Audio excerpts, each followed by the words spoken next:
अस्सलामुअलैकुम वरहमतुल्लाहि वबरकातुहू। Welcome back to my channel. प्यारे बच्चों, आज हम पढ़ने वाले हैं वेजिटेबल्स नेम यानी सब्जियों के नाम। तो बच्चों, आप भी हमारे साथ पढ़िए। बिटर गोर्ड यानी करेला, ड्रम स्टिक, ब्रिंजल यानी बैगन,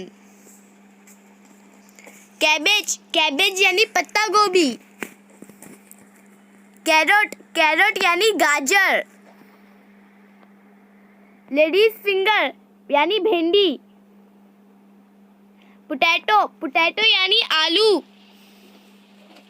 रेडिश रेडिश यानी मूली, टोमेटो टोमेटो यानी टमाटर। Thanks for watching video. हमारे चैनल को सब्सक्राइब कीजिए और लाइक कीजिए।